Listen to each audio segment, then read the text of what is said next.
안녕하세요. 최한님 반갑습니다. 갑작스럽게 저희 집 월세가 올라서 이사를 해야 할지 현실에 타협하며 돈을 더 아끼고 살아야 할지 너무 막막합니다. 돈에 관련해서 이렇게까지 머리 아파 본 적이 없는데 나이는 먹어가고 직장도 돈도 마땅치 않아서 슬픕니다. 우리가 이제 살아가다 보면 이 돈에 시달릴 때가 있잖아요. 돈이 많이 들어올 때야 뭐 인생의 황금기고, 하지만 갑자기 실패하든가 돈이 갑자기 사라지고 돈이 갑자기 많이 쓰일 때가 있잖아요. 살아가다 보면 갑자기 큰 사고가 있던가 또는 큰 병이 오든가 또는 갑자기 큰 어떤 안 좋은 인연관계에 또 휘말리든가, 이런 경우가 인생 살아가면서 항상 마주합니다.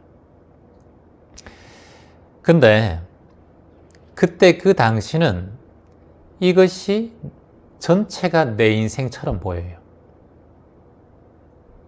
지금 이 상황, 어렵고 힘든 이 상황이 내 인생의 전체라고 착각하는 마음이 일어납니다. 그 순간은 사실은 길지 않은 시간임에도 불구하고 내 인생 전체를 움직일 만큼 큰 상처를 받게 됩니다.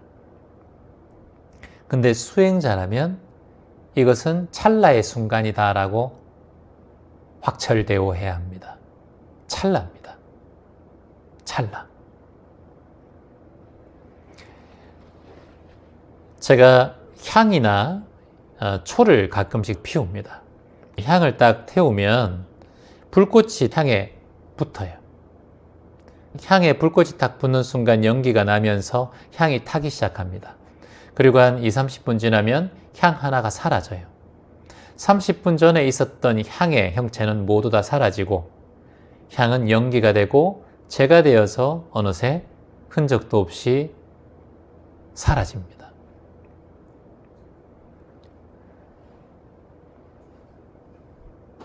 불꽃, 모든 불꽃의 순간들은 다만 불꽃이 아니었고 다만 찰나였어요. 불꽃이라고 보는 순간 그 불꽃은 사라지고 이미 재가 조금씩 흘러내리고 있었어요. 제가 보는 관점에서는 그건 불꽃임에도 불구하고 곧 재로 사라지는 하나의 물체일 뿐이었어요. 같이 말해봅니다. 지나간 과거도 없다. 지나간 과거는 없다라는 거예요. 또 적어봅니다. 오지 않은 미래도 없다라는 거예요. 지나간 과거도 없다. 오지 않은 미래도 없다라는 거예요. 아니, 그러면 도대체 뭐가 있다라는 거예요? 지나간 과거가 없다라는 거예요. 오지 않은 미래도 없다라는 거예요. 지나간 과거가 없다. 오지 않은 미래도 없다.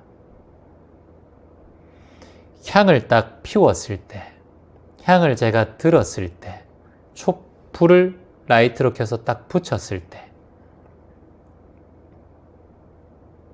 그게 지나간 과거였을까요? 아닙니다. 찰나였어요. 다만 순간이었지 과거라고 할 수가 없습니다. 오로지 그 순간밖에 없었어요. 그때 그 현존밖에 없었다는 거예요. 미래는 존재하지 않고 과거도 존재하지 않기 때문에 오로지 찰나 이 순간밖에 없어요. 지금 제가 조금 전에 말씀드린 1초 전에, 2초 전에, 3초 전에 말씀드린 내용을 가져와 보세요. 있습니까? 없어요. 흔적도 없이 사라졌어요. 제가 1, 2초 앞으로 가서 말할 수 있는 어떤 내용이 있습니까? 없어요. 순간순간마다 제가 어떻게 말해야 될지 저도 모릅니다. 미래가 없기 때문이에요. 그러면 오로지 찰나 이 순간만 존재하는 거예요. 그래서 지나간 마음은 절대 얻을 수가 없다라는 거예요. 그러니 지나간 과거에 대해서 후회할 필요가 있다, 없다? 없다라는 거예요. 지나간 과거에 대한 후회는 어리석은 자의 습관입니다. 지나간 과거를 얻을 수가 없고 아직 오지 않은 미래를 얻을 수가 없는데 고통은 어디서 나오느냐? 바로 지나간 과거의 마음을 얻으려 하고 오지 않은 미래의 마음을 얻으려 하는 마음에서 괴로움이 시작된다라는 거예요. 그러면 현재 지금의 마음도 얻을 수 있느냐? 그것도 얻을 수가 없다라는 거예요. 왜냐? 찰나만 존재하기 때문에. 현재라는 것이 없기 때문에. 순간만 있을 뿐이지. 그래서 찰나생, 찰나멸 이렇게 얘기해요. 적어볼까요? 찰나생, 찰나멸이다. 지금도 없고 현재도 없고 과거도 없고 미래도 얻을 수가 없다. 그러니 얻으려고 하지 말라. 다만 찰나생, 찰나멸이기 때문에 현재의 지금 마음도 우리가 현재의 마음이라고 인식하는 순간 사라져버려요. 과거가 돼버려요. 방금 사라져버려요. 이렇게 했지만 이것도 과거가 돼버렸어요. 지금 현재의 마음을 얻으려고 하는 마음이 딱 생기는 순간 그 마음은 이미 과거가 돼버렸기 때문에 현재의 마음이라고 말할 수가 있다 없다? 없다라는 거예요. 미래는 아직 오지 않았기 때문에 더더욱 얻을 수가 없다라는 거예요. 그래서 우리의 마음은 찰나생, 찰나멸이다. 오직 지금 이 순간만 머무를 수 있다. 이걸 알면 과거의 후회, 미래의 두려움, 의미가 없어요. 이걸 확철대오 해버리면 과거에 대한 집착, 미래에 대한 두려움이 연기처럼 신기루처럼 사라지게 되어 있다. 아무것도 내 인생에 영향을 주지 못한다. 다만 현존, 수행자는 지금 찰나생 찰나면 지금 이 순간에 존재하기 때문에 어떠한 괴로움에도 물들지 않는다. 이것이 진흙에 물들지 않는 연꽃처럼 그물에 걸리지 않는 바람처럼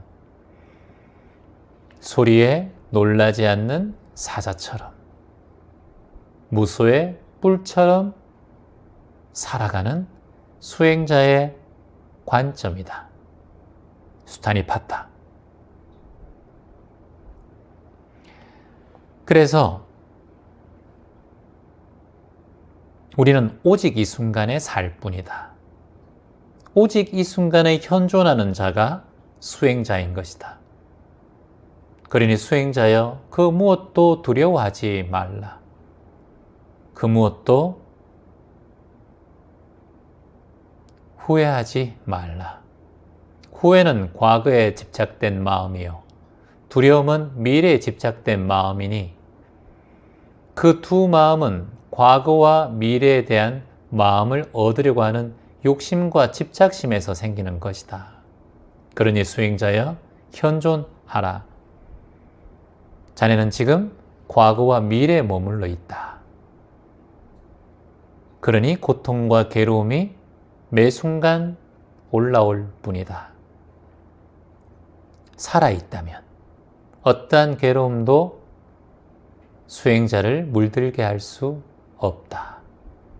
다만 경험하고, 다만 받아들이고, 다만 흘려보내라. 어떠한 상황에도 시험에 들게 하고 어떠한 상황에도 헤쳐나가리라. 무소의 뿔처럼. 이 마음이 수행자의 근본 마음이다. 지금 괴로움과 고통과 역경이 여러분 삶 속에 찾아왔다 하더라도 그것이 지금 괴로운 이유는 과거와 미래에 대한 집착심 때문이다. 내가 지금 후회하는 이유는 지금 일어난 일이 내 과거의 잘못 때문에 일어났다라고 생각하는 마음은 수행자가 아니다. 나에게 올 것이 왔고 마땅히 받아들이겠다. 이 순간을 수행의 순간이라고 큰 마음을 내고 마땅히 받아들여라. 그리고 수행자는 이 상황을 통해서 두렵던가 겁이 나든가 불안해할 필요가 있다 없다? 없다라는 거예요. 살아있다면 경험하라. 모든 것들을 맞닥뜨려 주겠다. 이 경험을 통해 나는 다시 성장하고 더 칠흑 같은 어둠 속의 새벽 속에 더 밝은 별빛이 될 것이니 칠흑 같은 어둠이여 더 어두워져라. 나를 시험에 들게 하고 나를 더 강하게 만들어 줄 것을 나는 알고 있으니 어떠한 고통과 역경도 와라. 받아주겠다. 이 마음으로 괴로움과 역경을 헤쳐나가시기를 희망합니다. 그 누가 뭐라 해도 당신은 수행자입니다. 고맙습니다. 안녕하세요. 채연님 반갑습니다. 저는 요즘에 살아가면서 몸에서 느끼는 감정과 느낌에 대해서 알아차리려고 애쓰고 있습니다. 남편의 말 한마디에 예전에는 온통 하루 종일 감정과 느낌이 좋지 않았어요. 하지만 최근에 명상과 마음 공부를 배우고 이 느낌과 감정이 영원하지 않다라는 걸 인식하고 난 다음부터는 조금씩 느낌을 알아차리고 있어요. 오늘도 미용실 갔다 오고 난 다음에 퇴근하고 온 남편에게 말했습니다. 내 머리 어때? 라고 물었습니다. 남편은 시큰둥하게 바라보다가 그냥 흘러듣듯이 말하듯이 잘했네? 이 정도 말하고 화장실로 들어가는 거예요. 좀 실망스러웠습니다. 예쁘다 한번 해주면 안 되나? 잘했네? 이 말이라도 만족해야 할까? 이런 생각으로 남편이 화장실에 나올 때까지 마음이 불편하기 시작했습니다. 이 감정이라는 것이 마음 공부를 아무리 하더라도 계속해서 올라오고 있습니다. 도대체 왜 이렇게 이 감정이 잘 변하지 않고 특히 남편에 대한 마음이 자꾸 변화하고 내 마음이 부정적인 마음이 올라올까요? 이럴 때는 어떻게 이 감정을 알아차리고 명상을 하면 좋을까요? 라고 적어주셨습니다. 남편분께 내 머리 오늘 했는데 어때? 라고 물어본 그 자체가 참 어찌 보면 말 안 하는 게 더 나았을 수도 있었겠네요. 내가 그렇게 물었던 이유는 예쁘다, 잘했네, 괜찮은데, 보기 좋은데 이런 말을 기대했다라는 거죠. 그러니까 내가 이 말을 묻고 난 다음에 내가 원했던 대답이 나오지 않으니까 나도 모르게 불편한 마음이 올라왔을 거예요. 느낌과 감정에 대해서 말씀을 하셨는데 우리는 살아가면서 느낌이라는 작용을 통해서 감정이 새겨집니다. 자, 다시 한번 해볼까요? 느낌을 통해서 감정이 만들어진다. 따라해 볼까요? 느낌을 통해서 감정이 만들어진다. 느낌을 통해서 감정이 만들어진다. 그러면 지금 내가 감정이란 것이 올라오기 전에 먼저 그 전에 느낌이 있었다라는 거예요. 느낌. 그래서 느낌이 더 앞선자예요. 그리고 감정은 뒤에 오는 자예요. 느낌이라는 작용을 통해서 감정이 각인이 돼요. 이게 우리가 꼭 기억해야 되는 거예요. 감정을 좀 바꿀 수가 없어요. 이런 욕심의 감정 또는 탐욕의 감정 또는 슬픔의 감정, 우울의 감정들이 잘 바뀌지 않습니다 라고 질문하시는 분들이 가끔 계신데, 그런 분들은 이 감정을 바꾸려고 집중할 것이 아니라 먼저 느낌을 지켜보는 연습부터 하셔야 돼요. 그러니까 뭐가 선행되어야 한다? 느낌 알아차림을 선행되어야 해요. 수행 중에서 느낌 알아차림. 그러니까 느낌이라는 건 뭐예요? 감정 전에 온다는 거예요. 자, 예를 들어서 날씨가 지금 쌀쌀합니다. 지금 제주도는 오늘 많이 날씨가 쌀쌀했어요. 근데 맑았습니다. 맑아서 오늘 아침부터 일어나자마자 저는 이제 방석을 다 빨고 여름 이불도 좀 빨았습니다. 그리고 맑은 이 햇볕에 딱 늘어났어요. 그런데 이제 아침에 늘어났던 게 이게 이제 밤이 되면 바싹 마르면 이게 좋잖아요, 느낌이. 근데 약간 덜 마른 거예요. 아, 이거 약간 덜 말랐네. 아, 싹 말랐으면 좋았을 텐데 라는 감정이 올라오는 거예요. 자, 그러면 이 감정이 바싹 마른 수건을 좋아하고 이불을 좋아하는 제 감정이 이미 생겼죠. 근데 그 전에 제가 바싹 말라있는 수건과 이불을 느껴봤다라는 거예요. 그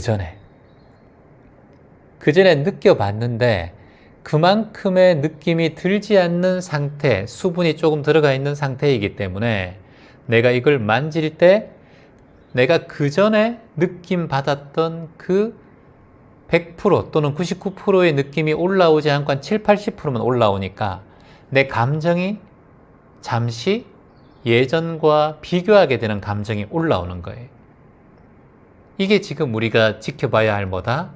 바로 느낌을 통해서 감정이란 게 각인되었어요. 어디에 각인되었냐면 잠재의식에 각인되었어요. 그래서 빨래를 넣을 때 항상 바싹 마르고 뽀송뽀송한 걸 좋아하는 감정이 이미 저한테는 생겨버린 거예요. 왜냐? 그 전에 바싹 마르고 아주 건조한 그런 수건을 만지고 이불을 만졌던 느낌을 제 잠재의식에 각인이 되어 있다는 거예요. 그러면 이게 왜 각인되었나 한번 살펴보세요. 내가 그것을 바싹 마르고 뽀송뽀송한 그 이불과 빨래를 좋아했기 때문이에요. 좋아하는 감정이 올라왔기 때문이에요. 아, 이불은 바싹 말라야 하고 건조가 완벽하게 되어야 한다는 감정이 생기기 전에 먼저 그것을 느낌으로 내가 좋아해 버렸다라는 거예요. 좋아해 버리니까 그것이 감정으로 이어져서 감정이 내 잠재의식 안에 각인되어 버린 거예요. 당연히 뽀송뽀송한 이불이 좋고 빨래가 좋죠. 그러면 수행 잘하면 어떻게 해야 되느냐? 내가 지금 뽀송뽀송한 빨래를 만지고 있는 이 느낌, 아, 좋다, 이것이 아니라 내가 지금 감정으로 각인되지 않으려면 빨래를 만지고 있는 이 느낌을 좋아한다라는 감정으로 느끼면 안 되고, 아, 빨래가 바싹 말랐구나. 또는 이걸 좋아한다면 내가 바싹 마른 거를 좋아하는구나.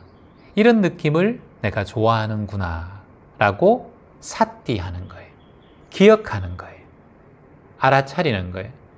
그렇게 되면 빨래가 조금 눅눅해도 내일까지 좀 안에 넣어놨다가 내일 다시 말리면 되지. 아니면 방 안에 좀 펴놓으면 되지. 거기에 좋고 나쁘고의 감정이 내 잠재의식에 각인이 되지 않아요. 수행자는 매 순간마다 이렇게 감정을 조절할 수 있어야 돼요. 그렇다면 느낌이 일어날 때 이 느낌을 알아차리고 삿대하고 지켜보는 것이 수행자라고 할 수 있어요. 맛있는 음식을 드실 때도 내가 참 맛있다 라는 걸 한순간에 느낌을 받아버리면 다음에 그 음식을 먹으러 가면 입맛이 조금 변하면 그 음식에 대한 감정이 별로 좋지 않게 돼요. 아, 이제는 이 집에 안 와야겠다 라는 생각이 올라옵니다.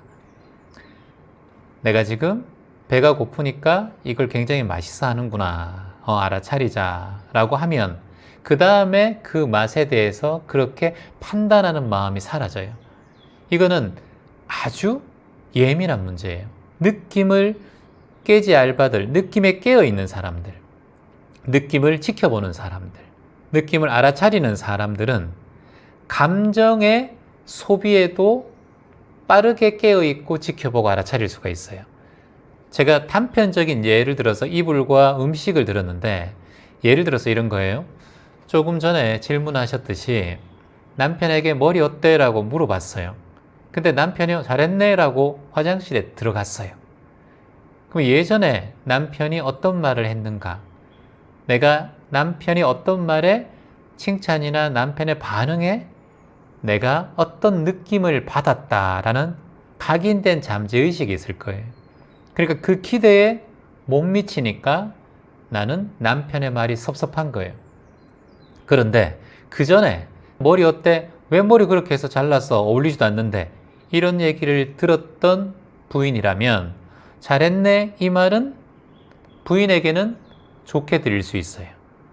그런데 그 전에 참 예쁘게 머리 잘했다 라는 말을 들은 아내는 잘했네 이 말 짧은 말은 불편하게 들릴 수도 있어요. 자, 그러면 남편을 변화시킬 수 없고 남편은 그대로예요. 항상 그때그때 하고 싶은 말을 하는 사람이에요. 잘했네 할 수도 있고 별로네 할 수도 있고 대답을 안 할 수도 있고 왜 했어? 라고 거부할 때도 있을 거예요.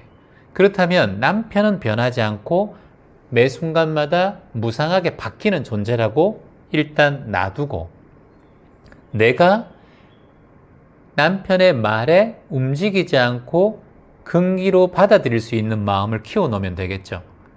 남편은 항상 감정이 바뀌는 사람이니까. 그러면 나는 그 남편의 어떤 말에도 내 느낌을 자꾸 드러내고 내 느낌을 발산하면 나중에 어떤 말에 영향을 많이 받겠죠. 내 무의식, 잠재의식 안에 남편의 말이 각인되어 있으니까. 예전엔 칭찬했잖아. 예전엔 별로였다고 했잖아. 예전엔 좋다고 했잖아.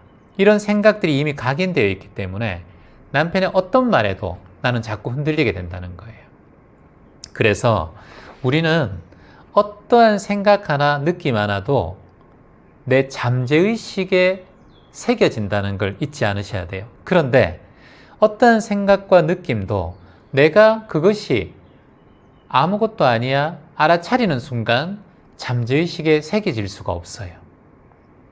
그러면 각인되지 않는다는 거예요. 각인되는 순간 인과로 만들어져요. 내가 나쁜 짓을 했는데 그렇게 각인되는 순간 그 각인된 의식의 마음이 나중에 인과로 세상에 드러나게 되는 거예요. 그래서 이 모르는 것, 모르면서 잘못을 행하는 것이 가장 무서운 거예요. 이걸 우리가 무명이라고 해요. 자기가 잘못한지를 모르는 거예요. 이게 가장 무서운 거예요.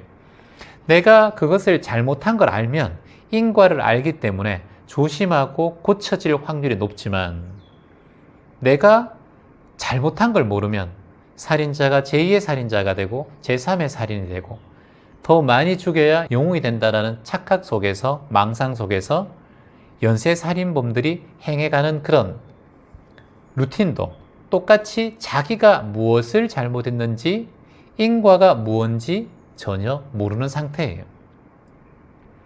자, 그래서 우리는 느낌에 빠진다. 이건 절대 금물이에요. 같이 한번 따라해 볼까요? 매 순간 느낌을 알아차린다. 매 순간 느낌에 깨어 있는다. 매 순간 느낌을 지켜본다. 느낌과 감정을 조절하지 않으면 우리는 원하지 않는 상태에서 바로 내 무의식 속에 내 마음의 감정이 깊이 느낌과 새겨져 버려요. 이런 또 질문이 있습니다. 그러면 느낌과 감정을 조절한다는 것은 어떻게 하는 건가요? 억누르는 건가요? 참는 건가요? 그렇지 않아요. 느낌을 억제하거나 억누르는 것이 아니라 내가 지금 느낌에 집중하지 않도록 깨어 있으면 돼요. 자, 맛있다, 또는 기분 나쁘다, 또는 슬프다, 우울하다, 이런 것들이 다 느낌이에요. 느낌이 감정으로 가기 전에 먼저 내 무의식에서 또는 내가 깨어있는 마음으로 훈련을 하면 돼요. 아, 내가 지금 이 느낌에 빠지려고 하는구나.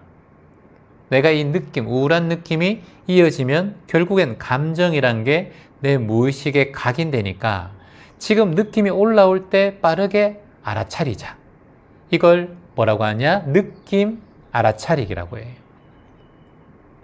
그래서 사념처 수행의 첫 번째, 두 번째가 신수법이에요. 신수법. 이게 뭐냐면 신이 몸이에요. 수는 느낌이에요. 몸의 느낌을 알아차리는 법이에요. 그래서 내 몸이 지금 어떤 느낌을 느끼는가? 덥다라고 느끼는가? 춥다라고 느끼는가? 행복하다고 느끼는가? 불행하다고 느끼는가? 그리고 좋다고 생각하는가? 나쁘다고 생각하는가? 이런 것들을 신수법 훈련을 매 순간 깨어있는 마음으로 알아차려야 돼요. 행복이란 건 별게 아니에요. 삶의 행복이란 게 여러분 별겁니까?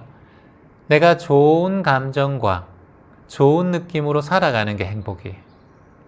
여러분에게 몇 천억이 있다 하더라도, 여러분의 삶이 큰 성공 속에 있다 하더라도 지금 우리의 느낌과 감정이 불편하다면 그게 행복이라고 할 수 있습니까? 행복이라고 할 수 없어요. 삶의 가치를 올리는 방법은 내 느낌과 감정이 평온할 때 내 삶의 질이 올라가요. 그런데 우리는 이걸 착각해서 돈을 많이 벌어야, 맛있는 걸 먹어야, 또는 큰 집에서 살아야, 좋은 옷을 입어야, 외제차를 타야, 명품 옷을 입어야 내가 행복하다고 착각하고 있다니까요. 왜냐? 본인의 감정이 그것에 집중되어 있기 때문이에요. 외제차, 좋은 옷, 넓은 집, 이런 것에 집중되어 있다는 거예요. 사랑을 받아야만 되고, 어릴 적부터 내가 사랑을 못 받은 그 느낌, 그리고 내가 스스로를 사랑하지 못했던 느낌, 부모님으로부터 사랑을 받지 못한 느낌이 오롯이 무의식의 감정으로 각인되어서 누군가가 나를 조금만 사랑해줘도, 누군가가 나를 조금만 칭찬해줘도 나의 감정은 확 바뀌는 거예요. 그 어릴 적에 이루지 못하고 챙기지 못했던 마음 챙김이 세상에 나오고 커보니까 누군가로 인해서 받으니까 자신도 모르게 이게 너무 큰 단위로 움직이는 거예요. 한마디로 감정적인 인간이 되는 거예요. 근데 이 감정적인 인간이 되면 행복과는 멀어져요. 감정적인 인간이라고 된다고 생각해 보세요, 여러분.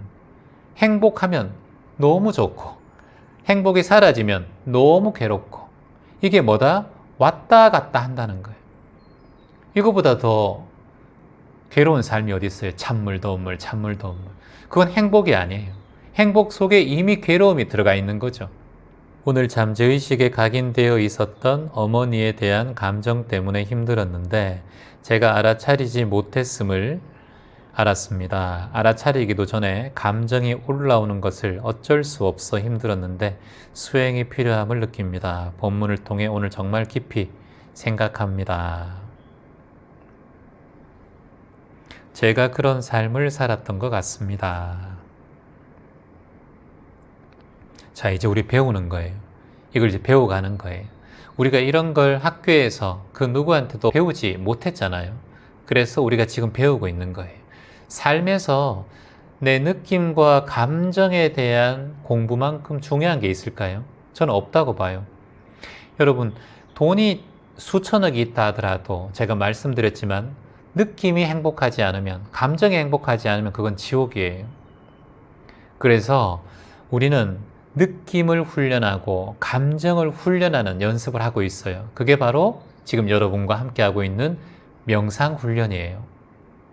알아차림 훈련이에요. 그리고 감정을 챙김하고 느낌을 챙김하는 거예요. 삶의 질을 높이는 것은 여러분이 돈을 많이 버는 게 아니에요. 여행을 많이 가는 게 아니에요. 여러분이 큰 집에서 사는 게 여러분이 삶의 질을 높이는 게 아니에요. 친구가 많은 게 삶의 질을 높이는 게 아니에요. 친구가 한 명도 없더라도, 내가 좁은 집에 살더라도, 전셋집에 살더라도, 내가 연봉이 다른 친구들보다 좀 적더라도, 내가 지금 매 순간 맞이하는 순간의 삶의 느낌과 감정이 평온하고 무난하고 큰 걸림돌이 없다면 그거보다 더 감사한 일은 없어요. 근데 우리는 이 느낌을 알아차리고 감정을 알아차리는 훈련을 배우지 않았고 연습하지 않았어요.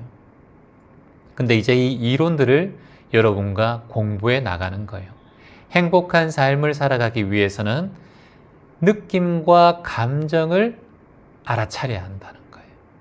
다시, 행복한 삶을 살아가기 위해서는 느낌과 감정을 알아차려야 한다. 여기 알아차리는 게 바로 감정 조절이고 느낌 조절이에요. 그러면 지금 여러분 생각해 보세요. 너무 많은 것을 바라는 느낌이 있으면 어떻게 해야 돼요? 알아차려야 돼요. 자, 너무 싫어하는 느낌이 있으면 어떻게 해야 돼요? 알아차려야 돼요. 너무 바라는 마음이 있으면 어떻게 돼요? 알아차려야 돼요. 너무 내 마음이 왔다 갔다 하는 마음, 동조하는 마음이 있으면 어떻게 돼야 돼요? 알아차려야 돼요. 매 순간마다 비교하는 마음이 있으면 어떻게 해야 돼요? 알아차려야 돼요. 비교하는 것도 느낌이에요. 저 친구가 더 행복해 보일 거다. SNS, 인스타를 보니까 이 친구가 더 행복해 보이네. 이게 뭐예요? 느낌입니다. 그래서 자신은 감정의 골로 들어가요. 나는 왜 이렇지? 내 집안은 왜 이렇지? 내 인생은 왜 이렇지? 본인이 지옥 속으로 들어가는 거예요. 그 성공과 돈과의 관계가 아니에요. 비교하는 느낌의 감정 때문이라는 거예요. 그래서 다시 한번 말씀드리지만 느낌과 감정을 조절하라. 느낌과 감정을 알아차려라. 그래야 행복한 삶을 살아간다. 희망입니다. 안녕하세요. 최하님 반갑습니다. 제가 30년 동안 한 직장에서 근무를 했습니다. 그 직장에 내 인생 모두를 바쳤고, 그리고 올라갈 때까지 열심히 제 인생을 바치고 노력했습니다. 월급도 괜찮게 받았고, 그리고 그 직장에서도 인정을 많이 받았지만 최근에 새로운 신입들도 많이 들어오고 제 실력이 점점점 뒤처지는 것 같기도 하고, 제가 이 회사에 필요한 존재인가 저를 되돌아보는 인생이 되었습니다. 이럴 때는 어떤 마음으로 살아가야 할까요? 재환님의 조언이 필요합니다. 라고 적어주셨습니다. 30년 동안 한 직장에서 이렇게 근면성실하시게 살아온 그 인연이 참 큰 박수를 치고 싶고요.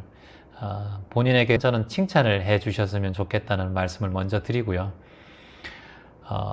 지금 본인의 마음이 좀 불안하고 걱정이 올라오는 것은 지금 내가 30년 동안 한 길을 걸어온 본인의 삶에 대한 저는 그 스스로를 미워하는 마음 같아요. 저는 스스로에게 감사하는 사람은 내가 30년 동안 그 일을 했다면 언제 그만둬도 미련 없다. 나는 이 회사에 할 만큼 했고, 그리고 도움 줄 만큼 도움 줬고, 그리고 이 회사 덕분에 그래도 30년 동안 먹고 살았으니까 이 회사가 망하지 않고 내 인생을 함께 해줘서 고맙다라는 마음이 난다면 저는 이게 두렵고 불안하지 않을 거라고 봅니다. 그런데 본인이 이 회사에 대해서 지금 아쉬움이 남고, 그리고 욕심이 올라오고 집착이 올라오는 것은 아직까지 이 회사에 대한 미련이 남아있다라는 거거든요. 저는 그것은 조금 다르게 생각했으면 좋겠어요. 미련이라는 것은 곧 집착입니다. 이 회사에 대한 집착심이 있다는 거예요. 본인이 40년을 일하든 50년을 일하든 그곳에서 정년퇴임을 하든 퇴임을 하고 난 다음에도 본인의 삶에 대해서 감사하는 마음이 일어나지 않을 거예요. 왜냐? 집착심이 있었기 때문에. 우리의 인생은 가도 가도 제자리입니다. 우리는 뭔가 많이 걸어왔다고 생각을 하지만 결국은 제자리예요. 옛말에 이런 말이 있습니다. 꿈속에서 30역을 걸었는데 눈을 떠보니 그 자리네. 이 말씀이 있어요. 뭐라고요? 꿈에 30역을 돌아다녔는데 깨어보니 누워있던 그 자리네. 장자도 꿈에서 나비가 되어서 한참을 날아다니다가 꿈을 딱 깨고 나니 갑자기 나비가 내 현실인지 지금 눈을 뜬 인간이 내가 현실인지 그 구분이 갑자기 안 되었다. 도대체 이것이 무엇인가 라고 말한 그 내용이 아주 유명하잖아요. 장자에. 우리의 인생도 저는 똑같다고 생각합니다. 눈을 감고 꿈속에서 30역을 걷든 30리를 걷든 40리를 걷든 100리를 걷든 아무리 허우적거리고 돌아다녀 봐도 눈을 뜨면 바로 그 자리다는 거예요. 우리의 인생도 그렇지 않겠습니까, 여러분? 우리가 아무리 열심히 노력하고 아무리 열심히 돈을 벌고 아무리 열심히 뭔가를 해도 돌아보면 그 자리예요. 내 인생 하나예요, 그냥. 여러분께 자꾸 저희가 캄보디아에 우물을 파고 정글숲에 가로등을 짓고 아마존에 나무를 심고 이렇게 하는 이유는 돌아봐도 그 자리가 아니길 바라는 마음에 하는 거예요. 왜냐? 나무는 자라고 있고 우리가 만들어준 우물로 깨끗한 물로 정글 아이들은 맛있게 먹고 있고 학교를 수리하고 새로 학교를 만들어준 곳에서 아이들은 교육을 받고 있고 가로등은 태양열이라서 거의 영구적으로 태양만 비친다면 그곳이 고장이 나지 않는 동안 계속해서 사용할 수 있고 이게 뭐다? 사라지지 않는 것이라고 봐요. 우리의 나눔과 봉사로 인해서 세상에 무언가 뿌리를 내리잖아요. 특히 저희가 13,000평의 니카라가 아마존에 나무를 심고 히파숲을 만들고 있는데 그 숲에 이번에 심었던 나무들은 내년에 가면 또 다른 더 큰 나무로 또는 세상에 산소를 공급하고 이 지구에 끊임없는 생존의 힘을 불어넣고 있잖아요. 오늘 뉴스를 보니까 이런 뉴스가 있더라고요. 저는 이 뉴스를 보고 깜짝 놀랐어요. 어떤 뉴스냐면 빙하를 인간으로 표현하자면 인간 멸종 상태다는 거예요. 뭐라고요? 지금 북극 빙하든 뭐든 간에 빙하를 인간으로 표현한다면 인간 멸종 상태라는 거예요. 눈이 번뜩 뜨이더라고요. 지구가 그만큼 온난화가 되고 지금 힘든 상태라는 거예요. 그래서 우리가 지금 하고 있는 아마존에 나무를 심는 100만 그루 나무 심기 프로젝트는 더더욱 필요한 것이구나 라는 걸 다시 한번 깨닫게 되었습니다. 한번 적어 보겠습니다. 본, 처, 발, 처. 본처, 발처란 말이 있어요. 자, 해석하자면 행이라는 것은 행하고 행해도 본래 그 자리란 뜻이에요. 본처. 그러면 발처는 뭐냐? 도착하고 도착해도 출발한 자리란 뜻이에요. 우리 인생이 그렇다는 거예요. 그래서 나눔과 봉사를 여러분께 자꾸 하라고 하는 말씀은 뭐냐면 가도 본래 자리가 아닌 것이 나눔과 봉사이고 도달해도 출발한 자리가 아닌 것이 봉사이기 때문에 나무는 심어놓으면 그 나무가 자라서 지구를 지키고 지구의 30%의 산소를 아마존이 책임지고 있거든요. 그곳에 우리가 나무를 심는다는 거예요. 그리고 또 도달해도 출발한 자리가 아니라 도달해도 또 새로운 나무가 자라고 있는 자리. 그래서 수행자는 나눔과 봉사를 끊임없이 해나가야 된다. 그래서 예수님도 가난한 이에게 옷을 주고 빵을 주고 아픈 이에게 약을 주고 집이 없는 자에게 보금자리를 마련해 주고 부처님 또한 똑같대죠. 괴로운 자에게 해탈할 자리를 주고 공부할 알림을 주고 마음이 괴롭지 않은 방법을 사성제와 팔정도를 통해서 알려주고 이게 부처님과 붓다께서 예수님께서 하신 일이에요. 성인들은 매 순간마다 이런 행보를 걸어 나가셨어요. 그게 나눔과 봉사입니다. 그리고 자기 자리에서 끊임없이 마음을 공부하고 자신의 마음과 자신의 삶을 닦아간 사람들, 이런 사람들을 우리가 성인이라고 부릅니다. 소크라테스든 공자든 맹자든 노자든 장자든 붓다든 예수든 간에 다 이 수행정진을 한 사람들이에요. 그래서 가도 본래 자리고 도달해도 출발한 그 자리라는 것이 무슨 말이냐면 이 모든 순간은 돌고 돈다라는 거예요. 내가 씨앗을 뿌리는 대로 또다시 그 씨앗이 나에게 되돌아온다는 거예요. 이게 연기법이고 인연법이죠. 한 생각이 일어나서 한 생각이 찰나의 생각이기 때문에 한 생각이 겹겹해서 내 인생이 만들어지고 이 순간 내 삶이 이어지는 건 모두 다 찰나인 거예요. 이 찰나가 인연이 되어서 내 삶에 펼쳐진다. 이게 우리의 인생인데 어찌 우리가 이 찰나 순간순간을 허투루 사용할 수 있겠는가?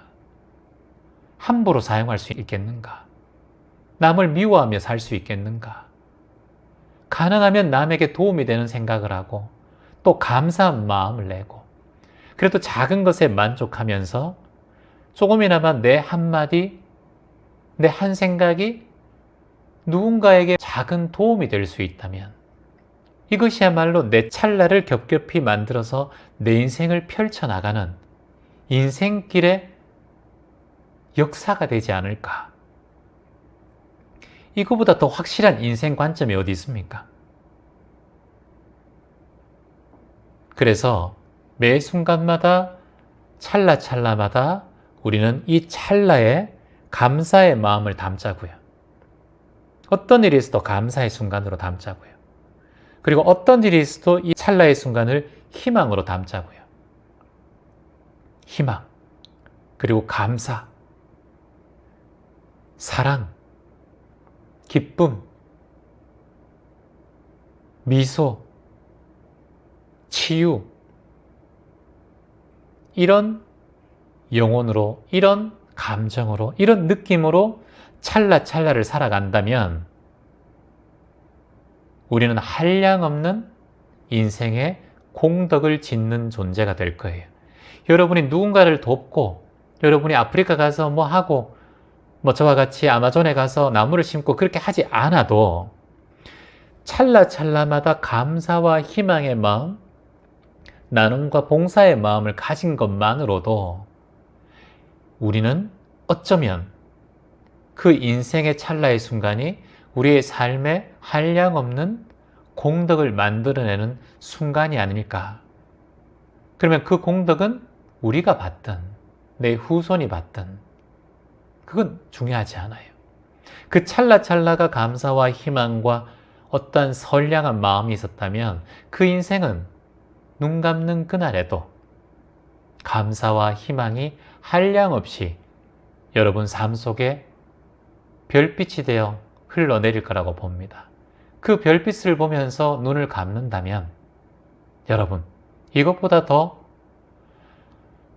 훌륭한 귀천이 있겠습니까? 귀천이란 말 기억나시죠? 하늘로 되돌아간다는 거예요. 우리는 누구나 그곳으로 되돌아간다. 그게 귀천입니다. 그건 노숙자도 귀천이고요. 재벌도 귀천이고요. 붓다도 귀천이고요. 예수도 귀천이었을 겁니다. 이렇게 모든 것은 그 자리로 되돌아갑니다. 그러니 너무 아등바등 살지 말아요. 너무 무겁게 살지 말아요.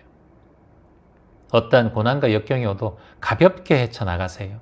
살아있는 한 그 모든 것은 물 흐르듯 흘러갑니다. 그 고통과 괴로움은 우리의 감정과 느낌일 뿐이에요. 여러분 삶 속에 흐르는 물처럼 흐르는 물은 다시 퍼담을 수가 없어요. 오늘도 한강 앞에서 제가 명상을 잠시 하면서 한강물을 봤습니다. 그 한강물은 다시 되돌아오지 않습니다.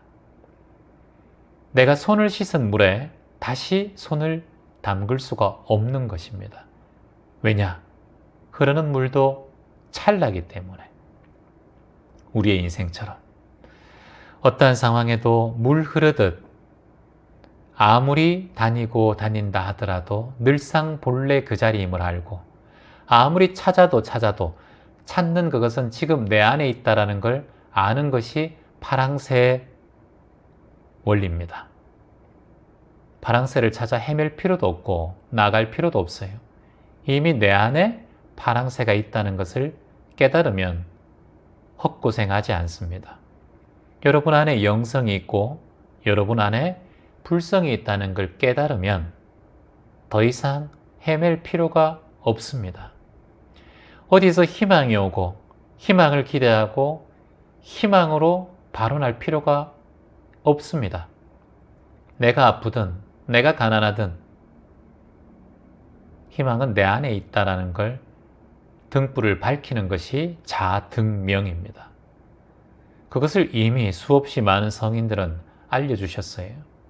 어떠한 상황에도 그 빛을 내가 스스로 감추고 그 빛을 보자기로 덮어 놓았기 때문에 보이지 않을 뿐이에요. 가끔 이렇게 둘러보다가 살짝 불빛이 보이면 거기에 허덕이면서 좋아하지 말고 그 보자기를 드러내고 걷어내고 내가 바로 희망이란 걸 바로 보세요. 그게 직지입니다. 직지심경이란 말 들어보셨죠? 바로 가는 마음이에요. 마음으로 바로 가셔야 된다는 거예요. 허투루 자꾸 돌아다니지 말고요. 그 누가 뭐라 해도 바랄희 바랄마. 우리는 희망의 존재. 그 마음으로 바로 가십시오. 희망입니다. 저는 6개월 전에 남편을 먼저 떠나보낸 50대입니다. 어느 정도 생활고만 빼면 괜찮아지고 있는데 저희 고등학교 2학년 딸이 잘 견뎌 나가는가 싶다가도 한 번씩 폭풍처럼 울고 있는 모습을 봅니다. 자존감도 너무 떨어지는 것 같고요. 가슴이 미어집니다. 어떤 말을 해줘야 할까요? 댓글로 질문을 해주셨습니다. 6개월 전에 남편을 떠나보내신 우리 50대 고인의 명복을 빕니다. 특히나 고등학교 2학년 딸이 잘 견뎌나가는 게 힘들다라고 또 폭풍처럼 운다고 하셨는데 저는 이 6개월이 시간이 아직까지 좀 짧은 시간이라고 봅니다. 한 2, 3년 동안 이 딸과 그리고 이 글을 남겨주신 분의 마음이 힘들고 불편할 것이라는 것은 이미 예상된 일이라고 봅니다. 하지만 시간이 지나면 지날수록 반드시 이 상황은 좋아지고 개선된다는 것도 저는 믿어 의심치 않습니다. 이 세상에 태어나 늙고 병들고 죽지 않는 존재는 없습니다. 삶과 죽음 사이에서 어느 누구도 자유로울 수 없다는 것도 진리라고 할 수 있습니다. 이 우주에 있는 모든 존재들은 생주이멸합니다. 태어나고 머물고 그리고 변화하고 결국은 소멸됩니다. 그리고 또 세상에 존재하는 모든 우주는 이 우주 자체, 이 자체가 성주괴공합니다. 이루어지고 머물고 또 부서지고 그리고 결국은 사라진다. 이것이 우주의 진리입니다. 인간도 생, 노, 병, 사합니다. 태어나고 늙어가고 병들고 결국은 사라진다고 할 수 있습니다. 우리 남편분께서 조금 일찍 삶을 마감하신 게 안타까운 상황입니다. 하지만 지금 어머니께서 6개월 정도 지난 상태에 마음의 추스림과 그리고 마음의 힘이 필요하다고 봅니다. 왜냐? 엄마이기 때문이에요. 엄마라는 그 위치는 이제는 남편이 떠났기 때문에 아내라는 존재는 사라지고 오로지 자녀의 보호자 역할을 본인이 하셔야 된다는 걸 꼭 기억했으면 좋겠습니다. 슬픔은 조금씩 옅어질 겁니다. 하지만 아이가 힘들고 고통스러운 시간까지 더 더해진다면 남편을 떠나보낸 그 상황보다 훨씬 더 마음이 불편한 상황이 딸로 인해서 본인의 삶에 찾아올 수 있습니다. 그렇게 된다면 우리가 말하는 첫 번째 화살뿐만 아니라 두 번째 화살까지 인생에 찾아오게 됩니다. 그건 어리석은 짓이라고 할 수 있습니다. 힘들고 그리고 안타까운 상황이야 얼마나 고통스럽겠냐마는 엄마의 존재는 본능적으로 자식을 아끼고 사랑하고 지켜야 합니다. 6개월 동안 그 힘든 여정을 잘 이겨냈으니까 이제는 앞으로 이 자식의 괴로움과 아픔이 더하지 않게끔 노력하는 것이 엄마로서 꼭 해야 될 일이라고 말씀드리고 싶습니다. 딸에게 저는 허심탄회하게 말했으면 좋겠어요. 우리 딸, 네가 매번 폭풍처럼 울고 슬퍼하는 거 엄마가 마음이 참 아프다라고 솔직하게, 나도 울고 싶고 그렇지만 우리 딸의 울음과 아픔이 너무 커서 항상 표현을 못하겠다. 우리 딸 오늘도 그래도 우리 잘 보냈다. 그리고 제일 중요한 건 우리 아빠가 어떤 상황을 좋아할 건지. 떠난 사람이 이 망자라고 표현하는데요. 망자가 떠난 상황에서 어떤 마음으로 우리를 지켜볼까, 이런 예상을 조금 해보면 좋을 것 같아요. 시뮬레이션 해보는 거죠. 우리 딸 아빠가 하늘나라에서 계신데 우리가 울고 슬퍼하고 괴로움 속에 살아간다면 우리 아빠가 또는 아버지가 또는 남편이 얼마나 괴로울까. 돌아가신 분이 다시 살아올 수는 없으니 우리가 더 행복하고 잘 살아가는 것이 아빠가 바라고 바라는 일일 것이다. 아빠의 희망은 우리일 것이야. 이 희망이란 말이 어떤 말이었습니까, 여러분? 바랄희, 바랄망이라고 했습니다. 바라고 바라는 일. 아버지가 바라고 바라는 일이 뭘까? 우리가 슬퍼하고 눈물 흘리고 계속 폭풍처럼 울고 아파하는 것이 하늘나라에 있는 아빠가 좋아할 일일까? 그렇지 않을 거야, 우리 딸. 이 상황은 시간이 지나면 점점 좋아질 거야. 아빠가 잘 지켜보고 있으니 우리 방긋방긋 웃으며 행복하게 살자. 우리 딸 고맙다. 엄마랑 함께 살아줘서. 이렇게 딸에게 자주 말했으면 좋겠어요. 시간은 흘러갑니다. 물론 어른들은 시간은 약이라고 하는데 그 약이 너무 쓰고 그리고 아파서 딸에게 그리고 지금 아내분에게 고통의 시간이 이어질 겁니다.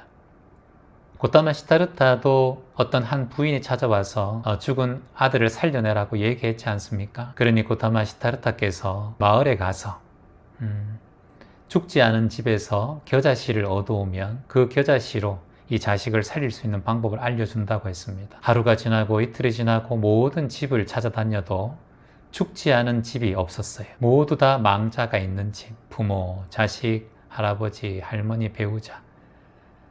한 사람도 사망하지 않은 집이 없는 거예요. 그러다 보니 돌아오는 길에 그 겨자씨를 얻지 못하죠. 그리고 마지막으로 고타마 시타르타에 가서 무릎을 꿇고 엉엉 웁니다. 그래, 세상에 죽지 않은 집은 없다. 한마디로 이건 뭡니까, 여러분? 태어난 자는 결국 죽는다라는 말씀입니다. 태어나는 자는 결국 죽는다. 그게 시절 인연의 차이일 뿐이지 누구나 다 죽는다라는 걸 스스로 깨닫고 이걸 재행무상의 진리라고 합니다. 재행무상을 깨닫고 그 자리에서 깨달음을 증득하게 됩니다. 그리고 바로 비구니가 되기도 하죠. 이런 종교적인 얘기도 있지만 우리의 삶에서 이런 종교적인 이야기가 큰 도움이 되겠습니까마는 그래도 조금이나마 이겨내셨으면 좋겠습니다. 하나의 또 말씀을 드린다면 무상명상이라고 있어요. 무상명상. 그 명상을 한번 유튜브에 쳐보시면 나올 것 같아요. 그래서 그 명상을 한번 하루에 한 5분, 10분 정도. 이 무상이라는 것은 세상에 변하지 않는 것이 없다. 항상함이 없다라는 진리를 안고 있어요. 그래서 삶이 항상 유한하고 언젠간 마무리된다라는 걸 깨닫게 해주는 그런 명상이기도 합니다.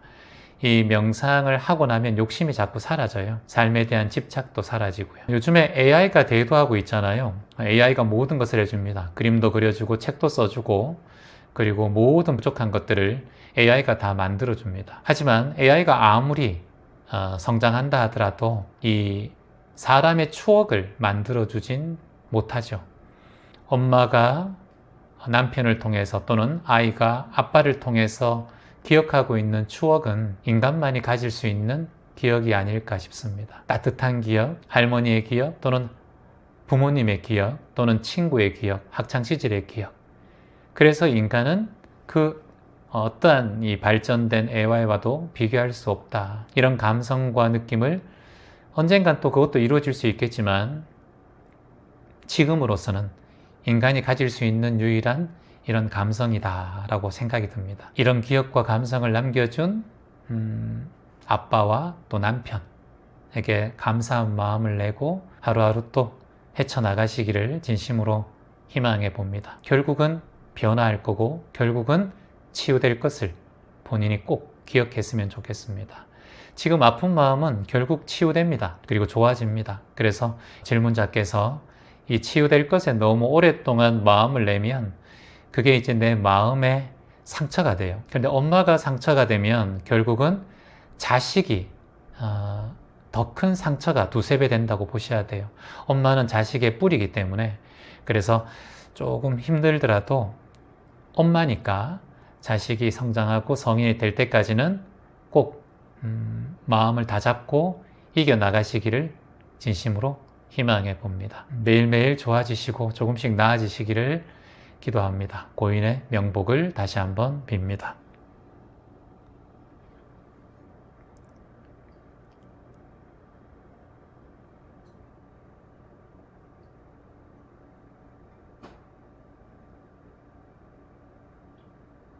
안녕하세요, 채화님. 요즘에 시간이 너무 빨리 갑니다. 제 나이 67세입니다. 우연찮게 유튜브를 보다가 채화님을 만나서 명상이란 것에 첫 발을 들이게 되었습니다. 요즘은 하루가 왜 이렇게 빠르게 가는지 모르겠습니다. 작년하고 다르고 명상을 만난 후부터는 더 시간이 빠르게 느껴집니다. 사람마다 시간을 느끼는 감각이 다른지는 모르겠지만 요즘 왜 이렇게 시간이 빨리 가고 나이가 들수록 또 시간이 느리게 간다는 분들도 계신데 이런 마음가짐이 들 때는 어떻게 살아가는 게 현명할까요? 라고 질문을 주셨습니다. 시간이란 게 사람마다 조금씩 다르죠. 우리가 즐거운 일을 할 때는 시간이 빨리 간다고 하고 그리고 또 사랑하는 사람과 만나고 행복하고 감사하고 그리고 자기가 좋아하는 일을 할 때는 시간이 훨씬 빠르게 흐른다고 합니다. 하지만 자기가 하기 싫은 일, 때로는 직장생활 또는 군대생활 등등 고통받는 시간들은 점점 더 느리게 간다고 하잖아요. 근데 사실은 시간은 다 동일하게 흐르고 있다라고 얘기합니다. 물론 양자 물리학에서는 시간은 높낮이에 따라서 뭐 0. 몇 초 이런 차이가 있다라는 그런 설들은 많습니다. 하지만 대부분 우리는 시간은 보통 동일하게 모두 적용되죠. 이 시간이라는 관념은 동양과 서양이 조금 다릅니다. 여러분들 잘 아시다시피 자시, 축시 이렇게 얘기하잖아요.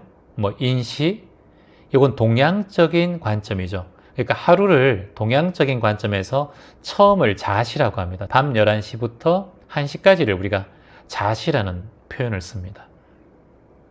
축시라는 표현을 쓰는 것은 새벽 1시부터 새벽 3시까지를 축시라고 이렇게 표현을 하죠.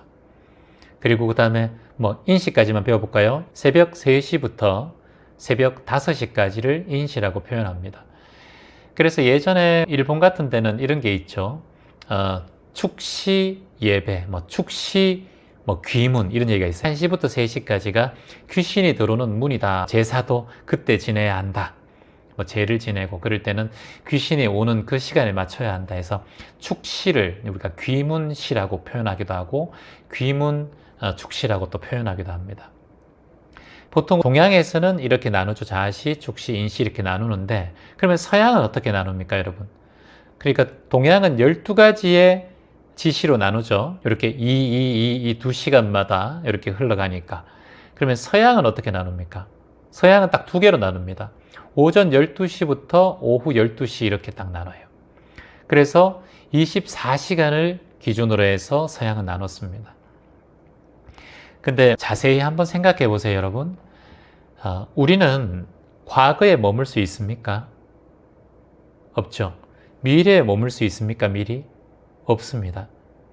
그러면 오로지 지금 현재에 머무르는 것도 힘들고 현재 중에서도 지금 이 찰나, 이 순간에만 머물 수가 있어요. 요걸 제가 어제 찰나생, 찰나멸이라고 했어요. 우리는 찰나라는 지금 이 순간, 요것이 모여서 인생이 돼요. 자, 다시 설명드리면 지금 여러분 박수친 이 순간, 요게 찰나입니다. 방금 지나갔죠? 또 박수가 나왔어요. 또 박수가 나왔어요. 요 찰나.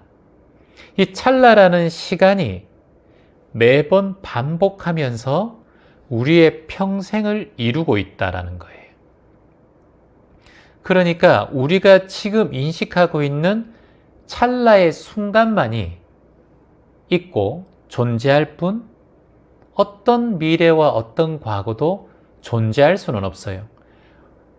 여러분께서 과거 동안에 살아왔던 모든 순간도 그 당시에는 찰나이고 그 순간이었을 뿐이고, 앞으로 우리가 내일 또는 잠시 1시간 뒤에 또는 10분 뒤에 살아가는 인생도 모든 순간이 찰나일 뿐이지 그 찰나에 위배되면서 살 수는 없습니다.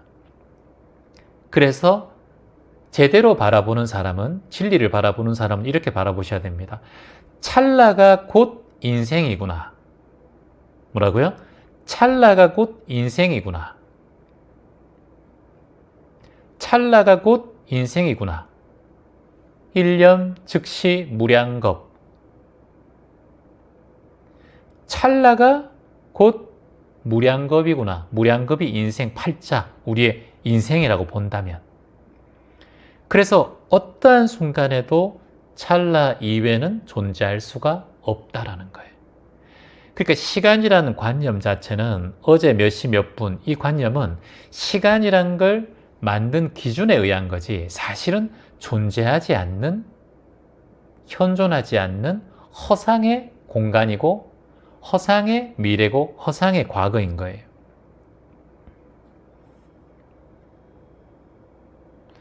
그러면 다시 생각하면 지금 한 생각이 곧 내 인생이고 찰나의 인생이 모아진 것이 내 인생이라는 거예요. 모든 시간과 공간의 일들을 다 머금고 있는 것이 한순간 내 마음이고 한순간 찰나일 뿐이다. 일념 즉시 무량겁일 뿐이다.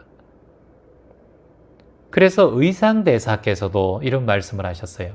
한 마음, 한 생각, 한 찰나가 시와 공간을 모두 머금는다, 이런 표현을 하신 적이 있어요. 의상대사께서.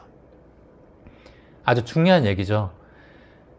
일체유심조라는 말이 있잖아요. 모든 것은 일체 마음이 지어내는 것이다 라는 거예요. 이게 마음먹기 달렸다 하고는 달라요. 마음먹기 달렸다 하고 다릅니다. 일체유심조는 모든 것은 내 하나의 마음으로 만들어지고 잉태되어지고 창조되는 것이다는 거예요. 이게 다른 말로 해서 연기법이에요. 인연으로 인해서 생겨나는 작용이다. 이게 뭐였어요? 인연 생기였잖아요. 이게 연기법이에요. 그러니 내가 지금 한 마음, 한 생각이 온 세상의 모든 시공간에 머물러 있다라는 거예요. 자, 그러면 여러분들께 누군가 아픈 말을 하고 여러분을 시기 질투하고 여러분을 비방을 했다. 그러면 그것을 내가 아니다, 나 비방받을 필요 없어, 내 인생은 그런 인생이 아니야, 그렇게 얘기하고 그렇게 윽박지르고 그렇게 여러분들이 반응하고 하면 여러분의 그 시공간, 찰나인 시공간이 곧 하루가 되고 일주일이 되고 한 달이 돼요. 그러면 그게 쌓여서 여러분 삶의 무의식 속에 업이 되어서 자리 잡게 됩니다.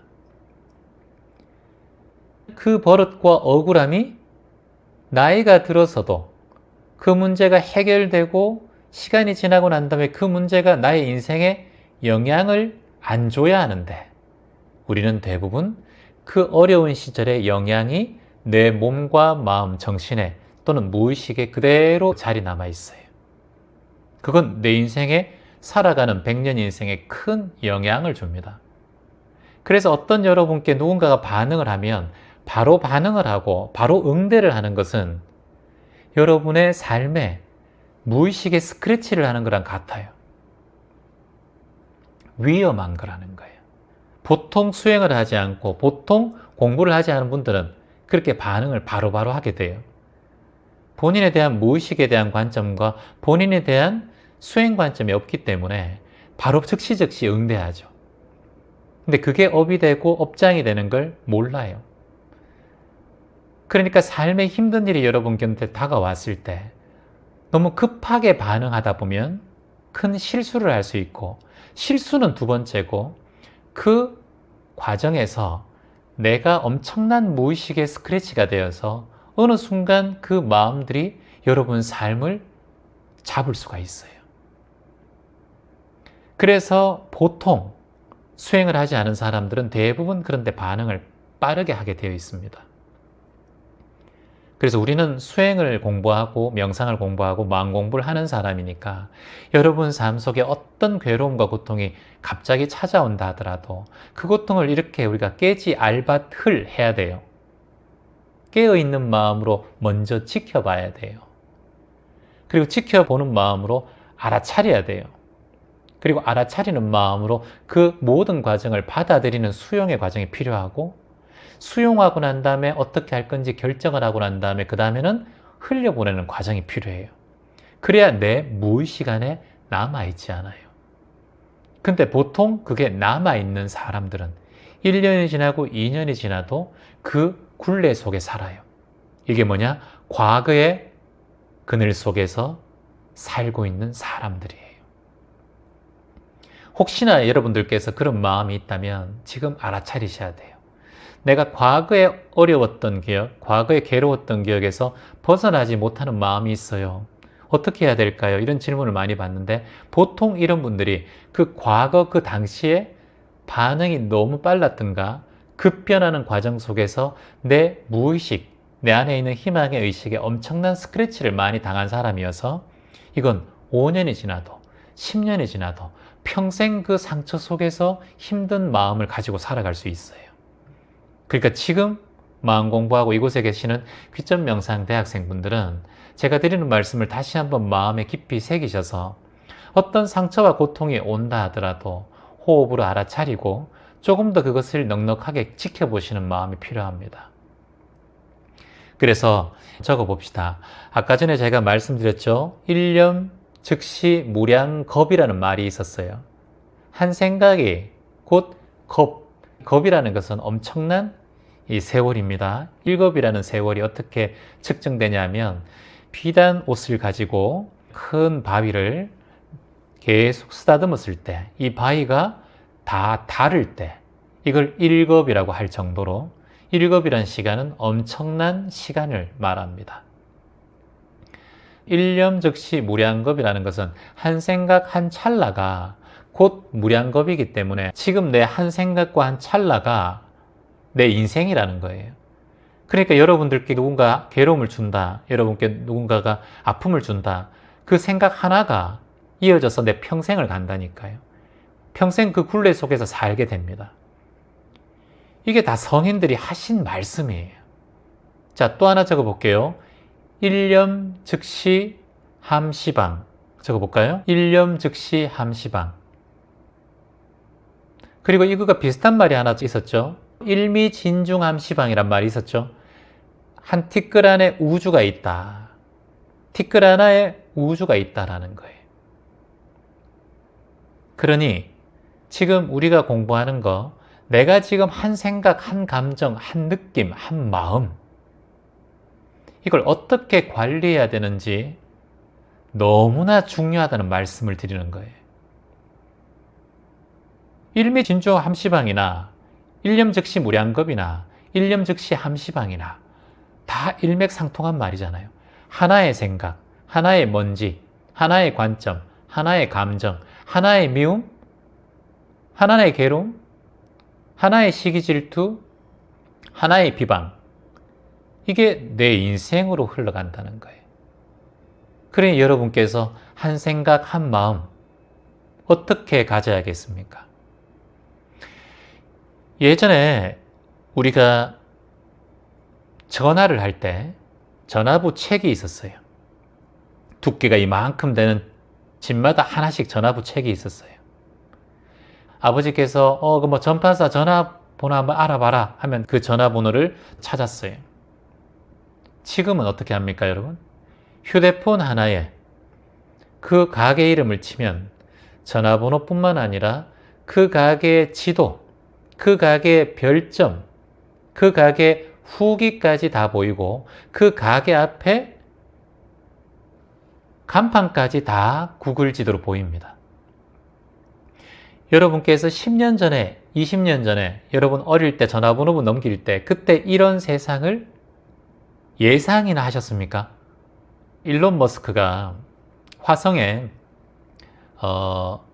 이제 최소한 25년 후까지 화성에 100만 명을 이주하겠다라고 우주선으로 달에 갔던 유인선이 이번에 최초로 그 이후에 가장 오랫동안 있었고 다시 지구로 되돌아왔습니다. 그래서 그 4명의 우주인이 우주선을 탄 그분들이 인터뷰하는 영상이 방송이 되었어요.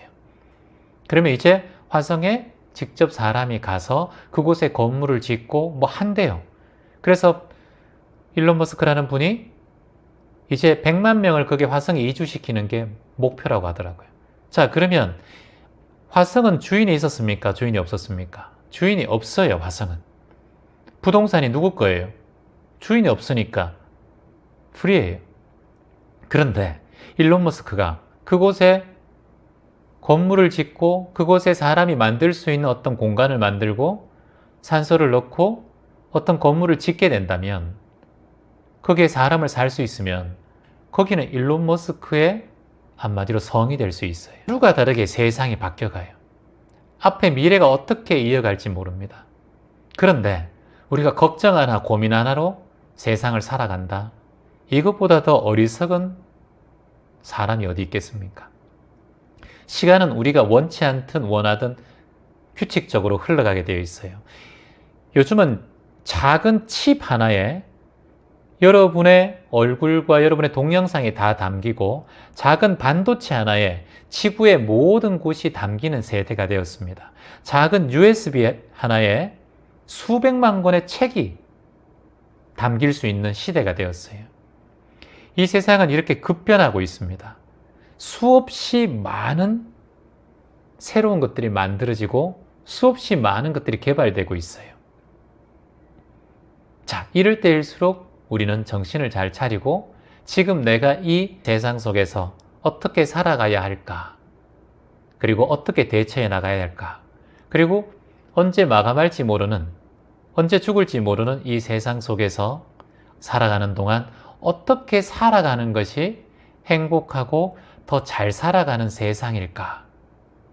우리는 이걸 한 번쯤은 스스로가 성찰해 봐야 합니다. 저는 그렇게 생각합니다.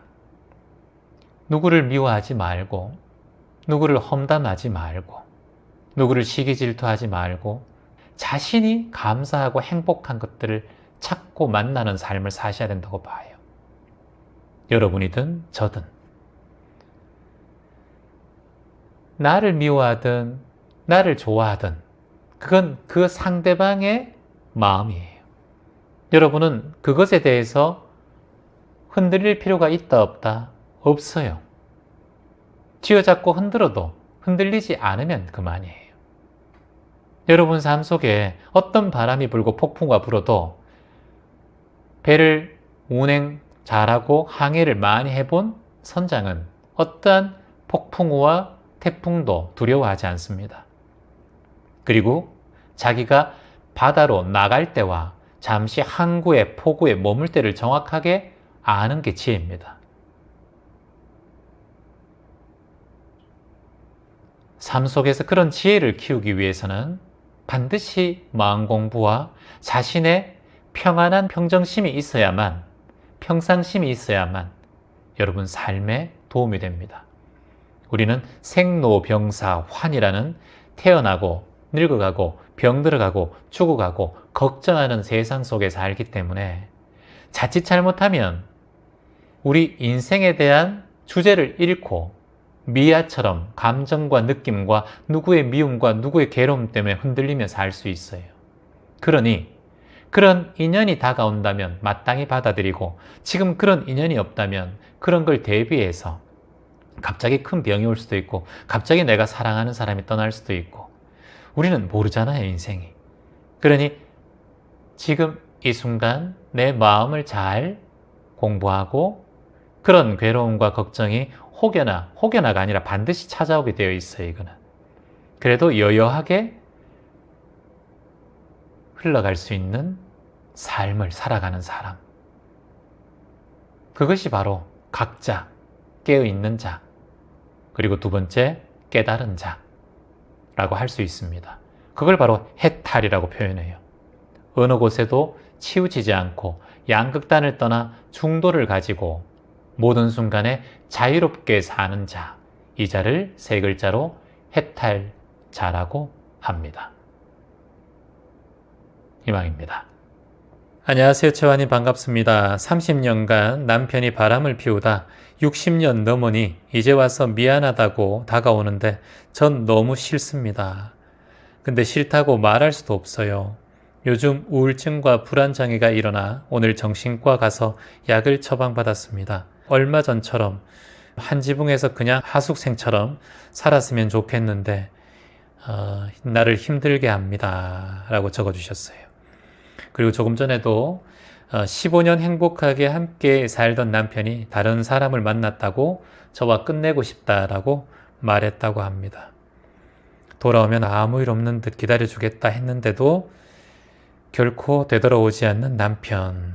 너무 밉고 배신감이 올라오는데 어떻게 해야 할까요? 라고 적어주셨습니다. 가슴 아픈 내용이 이 내용 안에 있는데요.